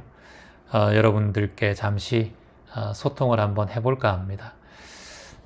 행복과 불행이 둘이 아니다라는 말을 드리는데 사실 그 말이 너무나 진리예요. 사랑과 이별이 둘이 아니죠. 그리고 또 삶과 죽음이 둘이 아닙니다. 그래서 생사불이, 생사이려라는 말이 있습니다. 고통과 즐거움도 둘이 아니고, 그리고 불행과 행복도 둘이 아닙니다. 결혼과 이혼도 둘이 아니죠. 자칫 잘못하면 이혼할 수 있으니까요. 자식을 그렇게 기다리고 자식을 원했던 부모도 자식 때문에 힘들어서, 괴로워서 힘들게 살아가는 경우도 있습니다. 물론 그렇지 않은 경우도 있지만 우리가 사는 삶 속에는 언제나 일체계고란 말처럼 고통과 괴로움이 삶 속에는 함께 포함되어 있고, 그 포함되어 있는 안에 행복과 즐거움도 포함되어 있습니다. 그래서 생사고락이라는 말이 있죠. 생사, 생, 태어나고, 사, 죽음, 그리고 고통과 락, 즐거움, 희노애락이란 말도 있습니다. 이렇듯 모든 것이 하나로 엮여 있다라는 말이죠. 그래서 우리가 항상 즐거울 때도 너무 즐거워할 필요 없고, 괴로울 때도 너무 괴로움에 빠져 있을 이유도 없습니다. 모든 것은 변화하니까요. 옛날에 어느 부잣집 대문 앞에 하루는 누군가가 주인을 멀리서 부르는 소리가 들렸어요. 집주인이 나가서 대문을 열어보니까 좋은 향기가 나고 너무나 아름답고 절세 미인이 그 대문 앞에 서 있는 거예요. 그래서 집주인이 당신은 누구시오? 라고 그 여인에게 물어보니까 네, 대감님, 저는 공덕천이라고 합니다. 이렇게 얘기했어요. 저를 집에 들리면 제가 그 집에 들어가서 잠시 머물러도 그 집은 금은 보화와 온갖 명예와 성공이, 또한 선물이 그 집에 찾아올 것입니다. 그러니 저를 집안에 초대해 주시면 감사하겠습니다. 라고 공덕천이 말했습니다. 그러니까 집 주인이 이게 웬 횡재인가 싶었죠. 어서 들어오시오. 당신을 내 집에서 얼마든지 모시겠소. 쉬고 싶은 대로 쉬시다가 떠나시오. 라고 말했습니다. 기쁜 마음으로 정중히 그 여성을 모시고 그리고 그 여성이 행해준다는 여러 가지 부귀영화가 갑자기 마음에 욕심이 올라왔죠. 그러자가 곧이어서 바로 대문을 또 누가 두드리는 소리가 들렸습니다. 주인이 나가서 문을 열어보니까 이번에는 보기에도 흉측하고 냄새나고 고약스러운 얼굴을 가진 한 처녀가 앞에 서 있는 거예요. 주인이 인상을 찌푸리면서 당신은 누구시오? 라고 말하니까 저는 이 집에 들어가면 이 집의 재산과 명예 그리고 성공을 모두 다 빼앗아가고 그리고 고통과 괴로움을 만드는 흑암녀라고 합니다. 라고 했어요. 대감이 갑자기 흑암녀, 이 재수없는 사람이 집에 들어오니까 기분이 너무 나쁜 거죠. 애따 나가시오. 저 멀리 쫓아내라. 라고 말합니다. 그리고 대문을 꽝 닫아버려요. 그러자 흑암녀가 다시 큰 소리로 대문을 두드리며 이렇게 얘기합니다. 대감, 당신이 방금 전에 반갑게 집에 모셔들었던 공덕천녀가 다름 아닌 나의 친언니입니다. 우리 두 사람은 언제나 함께 다니고 결코 떨어질 수 없는 자매랍니다. 그러니 나를 쫓아내려면 내 언니 먼저 쫓아내야 합니다. 라고 말하는 거예요. 이 말을 들은 집주인이 잠시 골똘히 생각해 보더니 먼저 모셨던 공덕천녀를 바로 내보냈다고 합니다. 우리가 바라고 바라는 일, 어쩌면 공덕녀의 그런 삶이 아닐까 생각하고요. 우리가 피하고 싶었던 삶이 바로 흑암녀의 삶이 아닌가 생각해 봅니다. 하지만 우리의 삶은 공덕녀와 흑암녀가 자매이다 할 정도로 매 순간마다 함께 움직이고 함께 변화한다는 겁니다. 그러니 고통과 즐거움이 둘이 아니다라는 것을 알게 해주는 그런 일화라고 할 수 있습니다. 사람들이 바라는 세상, 우리가 바라는 바램과 성공과 재물, 그리고 성공과 명예, 인기, 이런 것들은 어찌 보면 그 안에 괴로움이 모두 다 포함되어 있다라는 것을 알 수 있습니다. 그것이 진리겠죠. 혹여 우리에게 아직까지 오지 못한 그런 명예와 인기, 재물이 있다면 아마 나에게 더 큰 괴로움과 더 큰 슬픔과 더 큰 아픔을 주지 않기 위해서 나에게 다가오지 않는 것이 아닐까라는 생각을 해보면 어떨까 싶습니다. 우리의 마음은 평화로울 때 가장 행복하고 평안함 속에서 우리는 작은 행복을 느껴갑니다. 재물과 성공, 명예는 모두 다 갖고 싶지만 그 안에는 항상 고난과 역경이 모두 함축되어 있다는 걸 안다면 우리에게 오지 않는 성공과 재물은 오히려 감사하고 또한 그것이 나에게 오지 않는 것이 오히려 나를 더 행복하게 하는 원인이 되지 않을까라는 생각을 하면 위안이 될 것 같습니다. 우리가 가지고 있던 권력과 명예, 물질에 대한 생각들, 이 모든 것들은 어쩌면 인생의 괴로움의 원인이 된다 할 수 있어요. 우리는 모두 다 구하는 마음이 있습니다. 부잣집 대감도 공덕천녀에 딱 만났을 때는 이 여자가 나에게 많은 것을 주겠지라고 구하는 마음이 있었습니다. 하지만 흑암녀가 딱 오면서 이 구하는 마음이 모두 사라졌죠. 우리 인생은 이렇게 지혜로워야 합니다. 왜냐하면 나에게 오는 모든 성공과 재물, 인기가 그 뒤에 실패와 괴로움과 고난도 함께 온다는 걸 안다면 올 때 들뜨지 않고 그리고 사라질 때 아쉬워하지 않습니다. 예전에 여러분들 기억나십니까? 그 해능대사, 육조 해능대사의 얘기 있지 않습니까? 이 해능대사가 한마디 말에 깨달음을 얻었다라고 해서 굉장히 유명한 말이 있죠. 바로 여러분들 너무 잘 아시는 응무소주 이생기심입니다. 응무소주 이생기심. 한번 적어볼까요? 응무소주 이생기심. 머무는 바 없이 마음을 내라 라는 말씀입니다. 이 얘기를 듣고 해능대사가 깨달았다 해요. 그래서 출가를 했다고 합니다. 응무소주 이생기심, 머무는 바 없이 마음을 내라. 구하는 마음은 있을 수 있어요. 인간은 누구나 구하는 마음이 있으니까요. 그런데 구하는 마음이 있다 하더라도 그것이 나쁜 것이 아니라 구하는 마음에 얽매이지 않는 것, 이게 지혜라고 할 수 있습니다.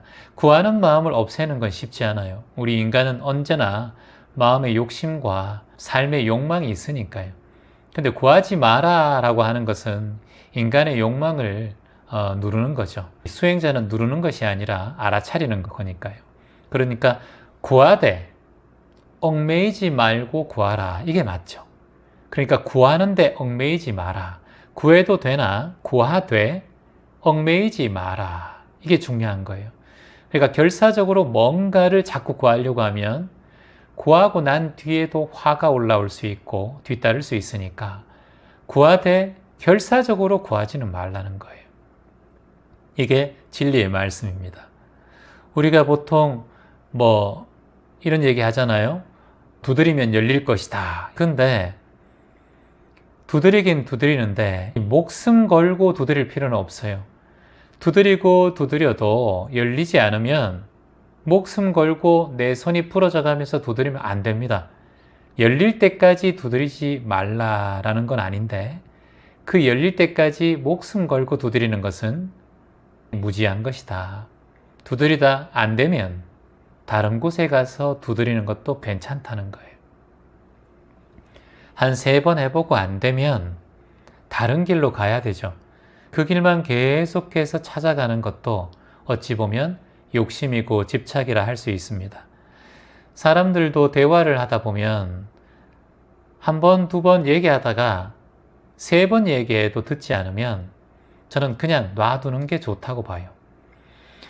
아까 15년 동안 남편이 잘 살다가 갑자기 다른 사람이 생겼다고 가는데 한두 번, 서너 번, 한 3번까지는 얘기해보고 안 되면은 저는 그냥 놔두는 게 좋다고 보여집니다.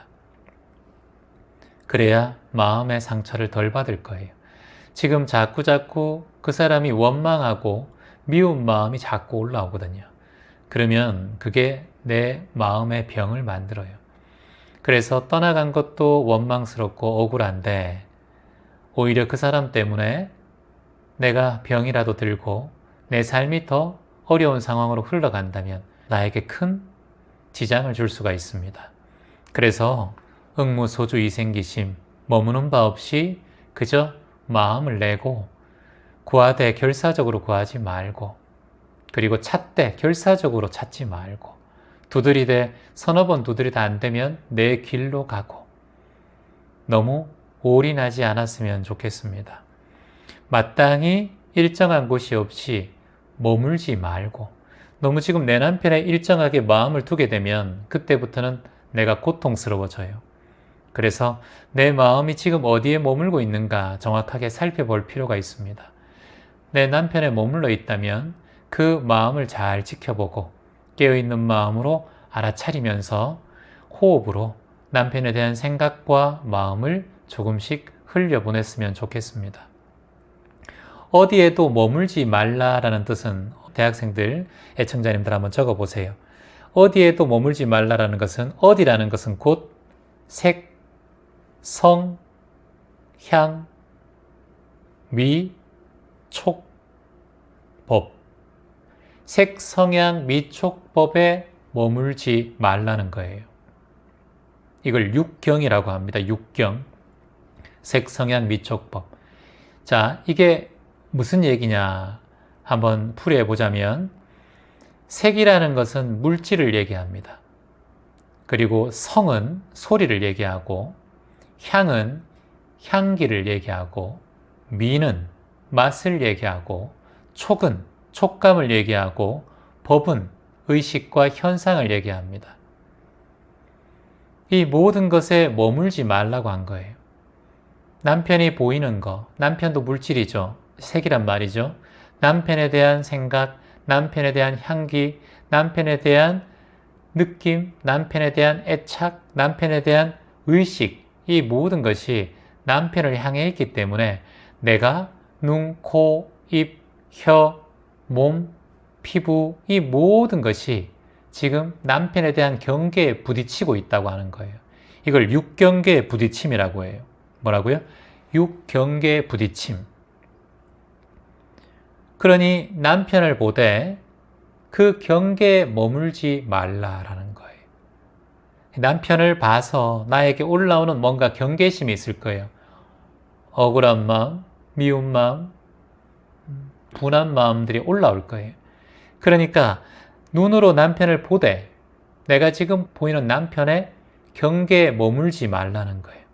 이게 뭐예요? 내가 의식, 눈으로 보는 시각, 이것에 머물지 말라. 사로잡히지 말라는 거예요. 또는 분별하지 말라는 거예요. 이 분별하는 마음이 계속 올라오면 올라올수록 우리의 감각이 열려요. 우리의 감각이 열리면은 분별하는 마음이 계속 올라와요. 그러면 감각 자체를 깨어있는 마음으로 지켜봐야 돼요. 이 감각이 곧 느낌이거든요. 이걸 수념처 수행이라고 하는 거예요. 수념처 수행. 느낌을 기억하고 알아차리는 거. 남편을 봤을 때 어떤 느낌이 드는가? 그걸 기억하고 알아차리는 것. 그 순간의 느낌을 집중하고 깨어있는 마음으로 알아차리는 것. 이것을 관찰하는 것. 이것이야말로 응무소주 이생기심이라고 할 수 있어요. 어느 곳에든 머물지 않고 마음을 내고 그 순간마다 깨어있는 마음으로 삿대하고 알아차리는 것. 그것이 응무소주 이생기심, 바로 그 핵심의 내용이라고 할 수 있습니다. 자, 내가 지금 뭔가를 많이 먹고 그리고 또 식탐이 너무 많다.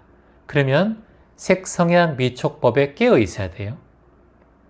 그 경계에 부딪히면 안 되죠. 내가 맛있는 것을 봤을 때 향기에 깨어 있어야 되고, 맛에 깨어 있어야 되고, 눈으로 보는 시선에 깨어 있어야 되고, 그리고 입에 느껴지는 촉감, 그리고 맛, 이런 모든 현상에 깨어 있으면 그 먹는 식탐이 조금씩 줄어들 수 있습니다.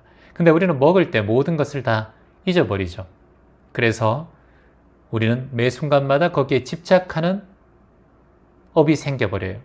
그러다 보니까 그게 변화하지 않죠. 외부 자극에 금방 반응할 수밖에 없는 그 딜레마에 빠지게 됩니다. 한번 적어볼까요? 중생일 수밖에 없는 이유. 그것은 니꼴에서 분별심과 아상에 있다라는 거예요. 자, 뭐라고요? 중생일 수밖에 없는 이유는 분별심과 아상심에 있다라는 거예요. 이 분별심이란 게 뭐예요? 경계하는 마음이에요. 옳다, 나쁘다를 자꾸 경계하는 마음. 아상심은 뭐예요? 내가 맞다라는 생각. 이것 때문에 중생이 된다. 이 중생이란 건 곧 어리석은 마음을 가진 사람이라고 할 수 있어요. 그래서 내가 중생이 되지 않으려면 이 분별심과 아상에서 멀어져야 하는데, 그 분별심과 아상은 바로 말씀드렸던 육경에서 시작된다.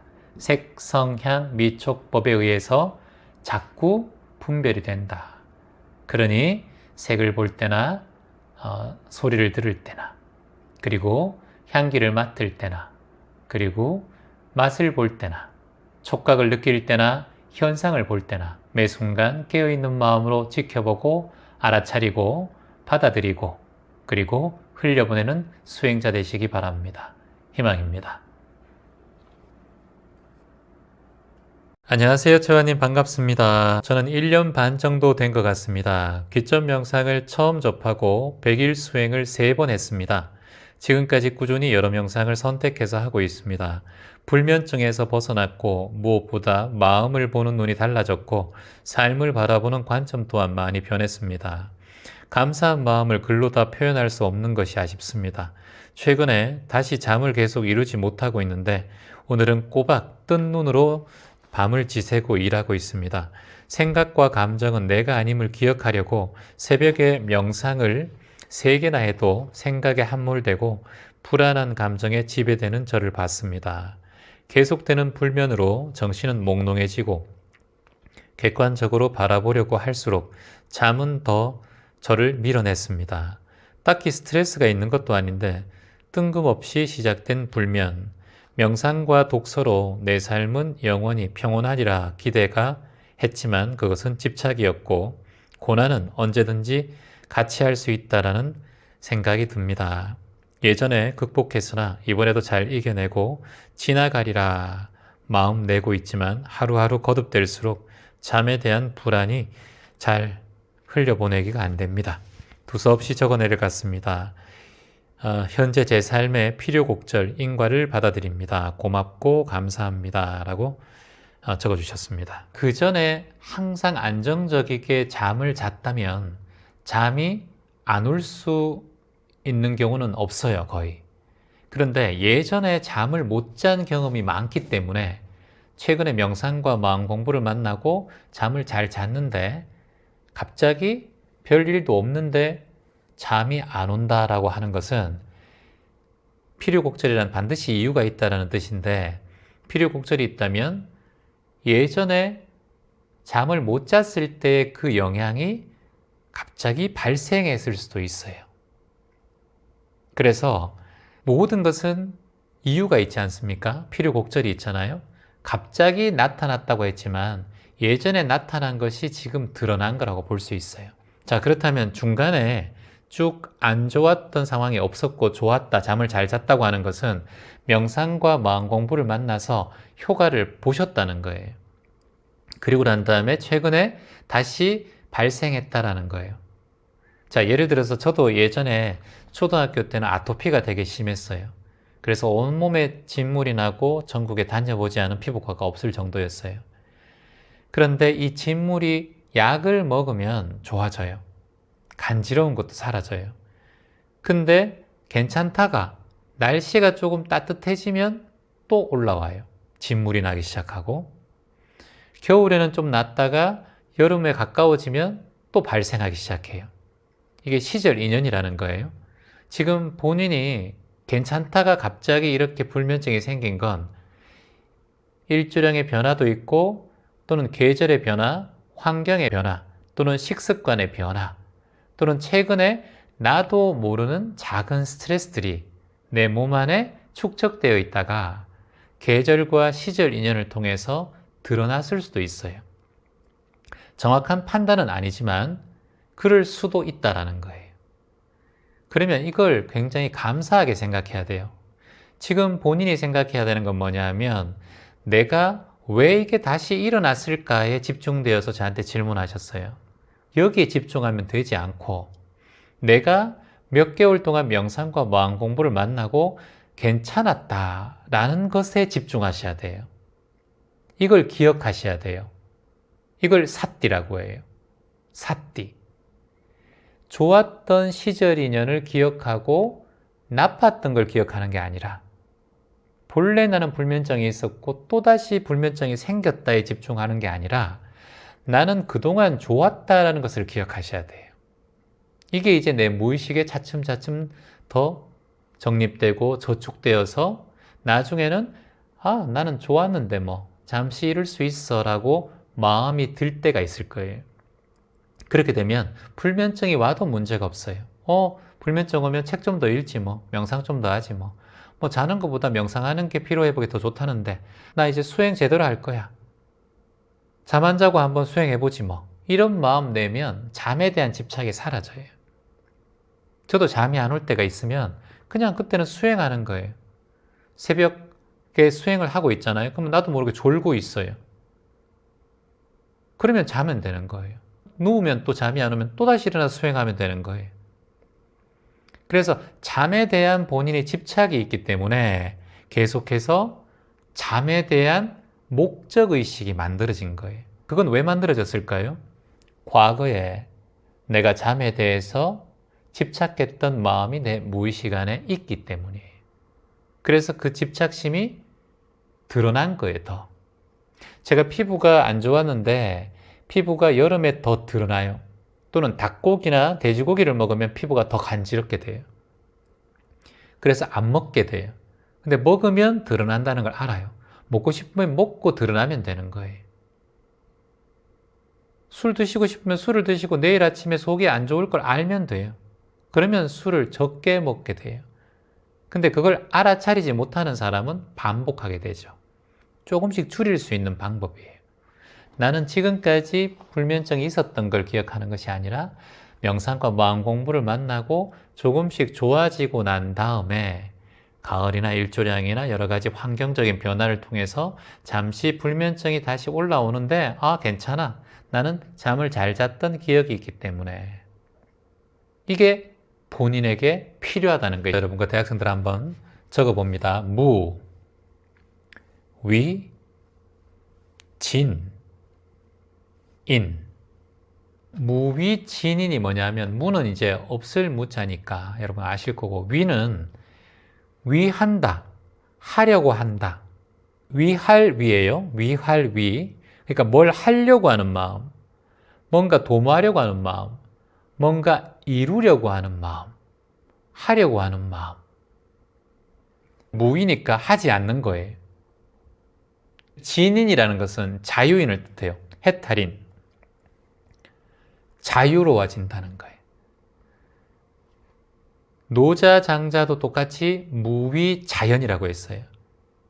뭔가를 하려고 하는 마음을 내려놓고 자연으로 되돌아가는 거예요. 지금 본인에게 가장 필요한 것은 무엇이다? 바로 무위진인의 마음이에요. 하려고 하는 마음, 이루려고 하는 마음을 본인이 알아차리고 흘려보내셔야 돼요. 자, 예를 들어서 이런 거예요. 100일 수행을 여러분들 하려고 하는 마음이 있어요. 근데 이제 하려고 하는 마음이 있어서 100일까지 가면 좋은데 안 되는 분들은 하려고 하는 마음을 너무 집착하지 말아요. 3일 가다가 또다시 1일차 하면 되지. 하루 쉬면 또 1일차 하면 되지. 그냥 이 정도만 생각하고 한번 트라이 해봐요. 그리고 20일차까지 하다 또 1일차로 되돌아올 수 있어요. 괜찮아요. 수행은 이렇게 해나가면 돼요. 멈추지만 않으면 돼요. 100일까지 하면 되는데 다른 사람은 100일 했는데 나는 못하니까 근기가 어쩌고 없고 있고 이걸 얘기할 필요가 없어요. 수행은 비교가 아니다. 따라해봅니다. 수행은 비교 아니다. 수행은 비교하지 마라는 거예요. 수행은 비교하지 마라. 사람이 얼굴이 다르듯이 목소리가 다르고 성격이 다르고 생김새가 다르듯이 수행도 사람마다 근기가 다르니 비교하지 말라는 거예요. 수행자는 비교하지 않는다는 거예요. 그래서 무위, 하려고 하는 마음을 내려놓으라는 거예요. 그러면 자유인이 돼요. 옛 성인들이 말한 걸 하나 제가 예를 든다면 배고프면 밥 먹으면 돼요. 잠 오면 주무시면 돼요. 목마르면 물 마시면 되고 화장실 가고 싶으면 가시면 돼요. 찌뿌둥하면 움직이면 되고 피곤하면 누워있으면 돼요. 이게 무엇이냐? 하려고 하는 마음을 내려놓는 거예요. 자, 몸과 똑같이 움직인다는 거예요. 이게 생각이 많은 분들, 그리고 욕심이 많고 집착이 많은 분들은 무위진인이 되셔야 돼요. 근데 예를 들어서 너무 나태하고 사람마다 달라요. 이걸 대기설법이라고 해요. 사람의 성격이 다르고 사람의 환경이 달랐고 부모가 달랐기 때문에 거기에 대해서 대기설법 다 그때그때 맞는 수행을 해나가는 거예요. 근데 나는 나태하고 움직이기 싫은데 자고 싶으면 자고 먹고 싶으면 먹고 이건 안 돼요. 그런 분들은 어떻게 해야 되느냐? 하려고 하는 마음을 프레임을 잡고 하려고 하는 시스템을 자꾸 발동시켜야 돼요. 질문자는 예를 들어서 자꾸 욕심이 올라오고 집착이 올라오는 마음이 다른 사람보다 크다면 무위진인 하시라는 거예요. 하려고 하는 마음을 좀 내려놓는 거예요. 여기서 이제 진인이라는 것은 자유로운 경지를 얘기하는 거예요. 어디에도 얽매이지 않는 경지. 이걸 우리가 자유인 또는 리콜해서 해탈인이라고 인이라고 말해요. 여러분께서는 해탈인 자유인이 되려면 내 생각과 집착이 올라왔을 때 그 마음을 즉시 지켜봐야 돼요. 그 마음이라는 감정이 올라오고 느낌이 올라왔을 때 바로 그 마음을 즉시 보셔야 돼요. 그러면 바로 깨어 있을 수가 있어요. 대학생들, 시청자분들 적어볼까요? 즉, 심, 즉, 불. 즉심, 즉불이 뭔가요? 내 마음을 즉시 보고 딱 알면, 종교로 말하면 부처를 본다, 또는 하나님을 본다, 영성을 만난다, 불성을 만난다, 또는 깨달을 수 있다는 뜻이에요. 즉심, 즉불이라는 거예요. 마음을 보셔야 된다는 거예요. 여기서 마음을 본다라는 게 알아차림이고 윗바사나고 또는 사마타라고도 할 수 있고 사띠라고도 할 수 있어요. 바로 깨지 알바틀, 깨어있는 마음으로 지켜보고 지켜보는 마음으로 알아차리고 알아차리는 마음으로 받아들이고 받아들이는 마음으로 흘려보내는 것. 이게 즉심이에요. 마음을 즉시 보셔야 되는 거예요. 위빠사나 뭐였어요? 위가 뭐예요? 여러분, 위가 뭐라 그랬어요? 대학생들, 특별하게 본다는 거예요. 특별하게 보는 게 뭐예요? 내 마음 가는 대로 보는 게 아니고 내 감정 가는 대로 보는 게 아니고 그 감정이 어떻게 흐르는가를 정확하게 지켜보시는 거예요. 이게 위빠사나예요. 한국말로 하면 통찰 명상이라고 해요. 중국말로 하면 관조법인 거예요. 관조법. 관찰하고 조견하는 법이에요. 반야신경에 조견, 오온개공, 도일, 최고, 액 이 말 나오죠? 반야신경에 조견, 오온개공, 도일, 최고, 액 이런 말 나오죠? 조견, 세밀하게 관찰하게 꿰뚫어 보면 오온, 색수상행식, 오온, 우리의 몸을 구성하고 수, 느낌, 생각, 행위, 의식 이 모든 것이 오온개공, 공이라는 거예요. 연기되었다는 거예요. 인연되어져서 발생하고 인연되어져서 사라질 뿐이다. 이걸 깨닫게 된다. 그러니 집착하지 않게 된다. 분별하는 마음이 사라진다.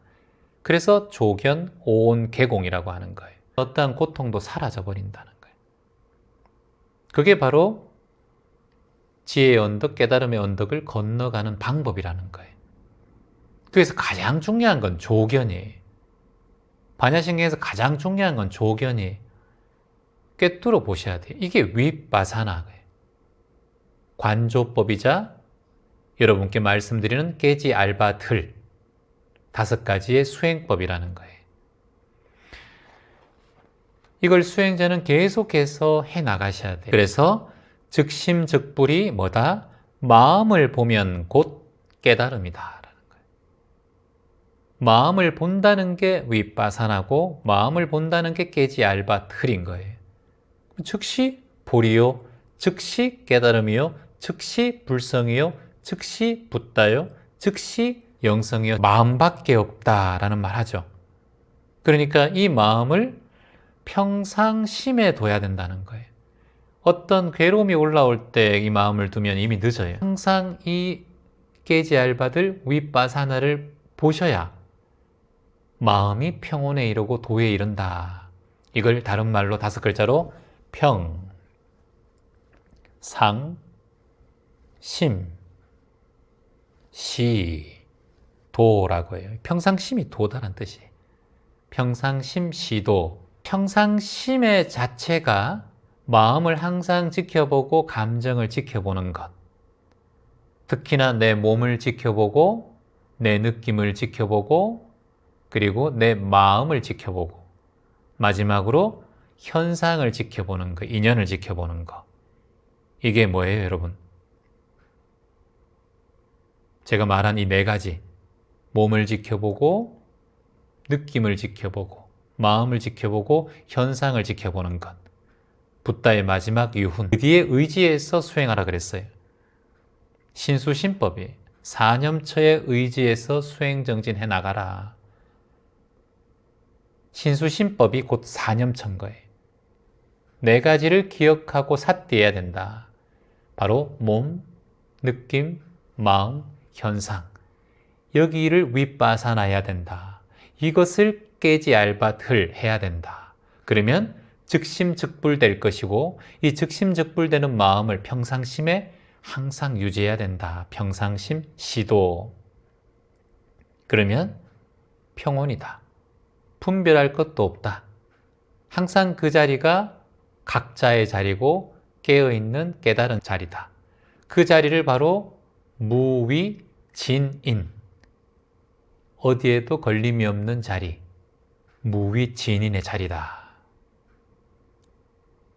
이루려고 노력하지 않고 흐르는 대로 물 흐르듯 살아가는 노자와 장자의 사상과도 연결되어 있는 무위진인의 자리라는 거예요. 그래서 이걸 우리가 기억하고 이 마음을 마음속에 새기고 수행정진을 해나가면 좋겠습니다. 고맙습니다.